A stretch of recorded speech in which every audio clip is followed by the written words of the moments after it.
Името на поранешниот премиер Никола Груевски за прв пат одекна во јавноста како поврзано со собраниските инциденти. Од доказите обвинителката Вилма Русковска потенцираше дека заштитениот сведок ги посочил обвинетите Јане Чентио и Александар Василевски Нинџа, како негодувале, бидејќи ги организирале екс-директорот на Бирото за јавна безбедност Митко Чавков и Груевски, работејќи под нивна директива. Шефицата на обвинителството за организиран криминал не открива дали Груевски ќе се најде во истрагата во која допрва треба да отвори обвинителството. Очекувам во најкраток рок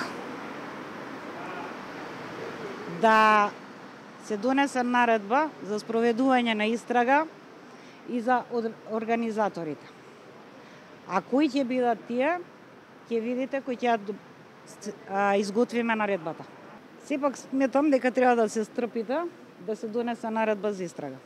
Русковска потврдува дека на снимките од црногорското обвинителство се гледа како Груевски ја преминува границата во возилото со двајца унгарски дипломати. Паралелно е нејасно зошто не се добиене видеото од Албанија. Не успеав денеска, поради завршните зборови, да се видам со колегата кој постапува по предметот, така да не сум запознаена што друго превземал во овој период додека бев отсутна.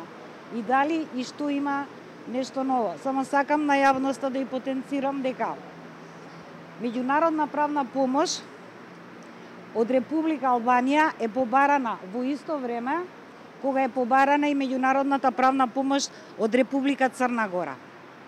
Обвинението за случајот 27 април не е сменето, но со законот за амнестија има помалку обвинети, 17 мина за кривичното дело терористичко загрозување на уставниот поредок и безбедноста. Русковска во завршените зборови побара сите да бидат осудени, односно да добијат казната, а најмалата е 10 години затвор. Вели кога толпата влегла во законодавниот дом, златната команда на МВР била во штабот на ВМРО ДПМН, знаеле што се случувало, но полицијата не преземала ништо.